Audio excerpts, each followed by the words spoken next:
Merhaba arkadaşlar. Daha önce bir video paylaşmıştım Fixture Finder diye. Onu daha böyle kullanışlı nasıl kullanabiliriz diye bir video daha çekeyim istedim. Şimdi mesela bir fixture yazdınız. O fixture sizin elinizde burada Capture Visualizer'da gözükmüyor diyelim. Şu yazdığımız fixture, mesela elimizde yazdığımız fixture, gördüğünüz gibi Cenk Online isminde bir fixture yazdım ve ben bunu masaya yükledim. Nasıl yükledim? File dedim. Save to Fixture Library dedim. Şu anda benim masamın içerisine gitti. Bir kere açıp kapatıyoruz bu şeyi. Ben yaptım bunu videoyu hızlandırmak için. Bir kere açıp kapattığımızda burada robotumuzu göreceksiniz. Patch Fixture dedim. Cenk Online diyelim. Burada BIM 230 diye gördük. Burada 12 tane patch diyelim örneğin şöyle. Patch dediğimizde gördüğünüz gibi simülatörde herhangi bir görsel yok. Bu görsel aynı kanalları kullanmak istiyoruz biz bu simülatördeki gibi. Masamıza yükledik ama şeyimiz yok. Peki bunu nasıl yaparız? Önce şu masayı bir kapatıyoruz arkadaşlar. Masayı kapattıktan sonra Avalice'ın fixture indirme sayfasına, burası değil, Personality sayfasına gidiyoruz. Benim kullandığım versiyon 11.4. Bunu indiriyorum arkadaşlar. Bunu indirdikten sonra burada en güncel Capture'da dahil olmak üzere hepsi var. Sizinki 12 ve üzeri ise 13, 16 ya da daha düşükse buradan bunlardan bir tanesini indireceksiniz. Yapmanız gereken bunu bu flash'a atıp masanın içerisinde çalıştırmak ya da bilgisayarınızda çalıştırmak. Sonra bunu çalıştırıyoruz arkadaşlar. Bu telefon susar inşallah. Ben de bu arada şu telefonu sessize alayım.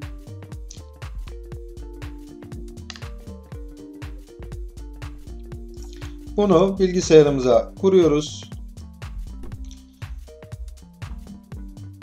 Antivirüs uyarı verdi ama şunu şöyle yapalım.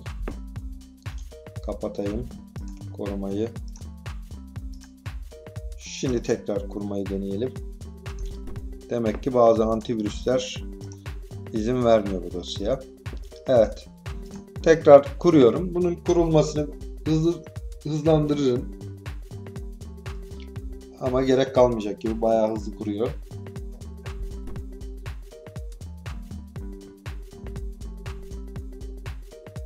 Şu anda ben en son güncel şeyleri yüklüyorum.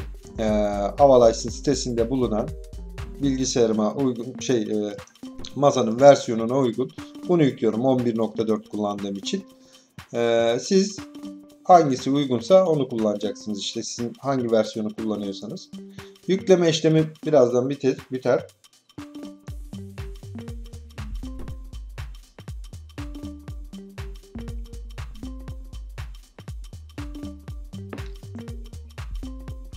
Bu kısımları hızlandırayım.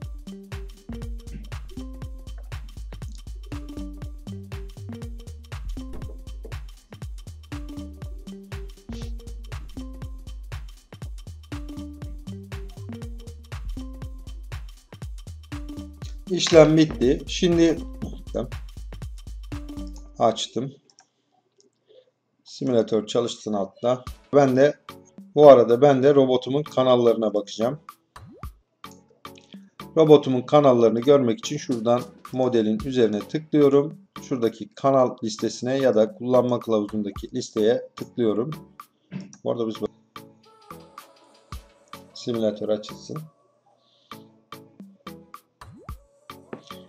Bir önceki videonun altında linki paylaşmıştım. Bu videonun altında da linki paylaşırım. Şimdi yapmamız gereken bizim kanallarımızı şu sitede aratmak. Ben buraya yazdım.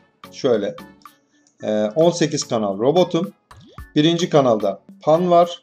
İkinci kanalda Tilt. Üçüncü kanalda Limmer. Dördüncü kanalda yedinci kanalda Shutter. Gobo. 11'de Prisma ve 13'te. Şuradaki tiki işaretliyorum arkadaşlar. Search dediğimde bana iki tane robot ismi verdi. Burada diyor ki Pegasus Eruspo adlı bir robot senin robotunla uyuşuyor ve bunun Capture Ready yani Capture simülatörü var diyor. Biz şimdi fixtürümüzü de güncellediğimize göre bu robotu mikserimize yükleyeceğiz arkadaşlar. Nasıl yapacağız? Patch diyeceğiz. Fixture yazalım. Pegasus. Şu benim yazdığım. Şu da 18 kanal olan robotum. Şurada patchlemişim. Ben bunu ikinci line'a patchleyeyim. 12 tane patchleyeyim. İkinci line'da birden başlasın. Şuraya patchledim arkadaşlar. 12 tane. Bakın gördüğünüz gibi geldi simülatöre. Şimdi bu ışıkları düzgün çalışmayabilir. Locate ettim. Shutter'dan evet çalışmayabilir. Evet. Biz bunu nasıl düzelteceğiz şimdi? Bizim kendi fixtürümüzde duruyor masa üzerinde. Hemen üzerine tekrar patch fixture robotlarımızı seçtim. Buradan neydi bizim robotumuz? Cenk Online BIM 230 18 kanal üzerlerine tekrar seçtim. Exchange Fixture'e bastığımda gördüğünüz gibi BS 230 olarak yazdı. Ama simülatörümüzden kaybolmadı ve locate ettiğimde robotlarımız çalışmaya başladı. Şuradan bunu high yapayım. Görüntü biraz daha düzgün olsun. Bakalım pan tilt, pan, color'a bakalım. Color da yerinde. Ondan sonra shutter'a bakalım. Shutter. Evet çalışıyor. Shutter. Yani yaptığımız şeyi hemen anlatayım. Ne yaptık? Masamız kendi yazdığımız fixture Capture Visualizer içerisinde yoktu. Biz de önce Avalice'in personality sayfasına gittik. En son güncel Titan Fixture Library'yi indirdik. Tabi bunu indirirken mikserin versiyonu neyse onu indiriyorsunuz. İndirdik. Ardından masayı kapatıp açtık. Sonra ikinci siteye gittik. Burada kanallarımızı aradık. Yazdık. Kanalları yazdıktan sonra şurada Capture Ready işaretini işaretleyip Search'e bastık arkadaşlar. Bize 2 tane robot ismi verdi. Bu kanalları kontrol ettik ve Pegasus Eruspo 18 kanal adlı robot bize uyuyordu ve bunun 3D'si vardı. Ne yaptık? Sonra gittik Titan simülatöre. Önce Pegasus'yi yükledik.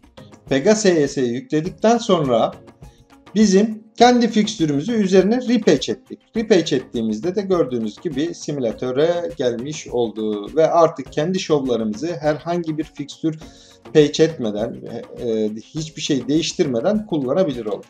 Bu videoda böyle aydınlatıcı bir video olsun. Tekrar görüşmek üzere. Beni takip etmeyi unutmayın. Hoşça kalın.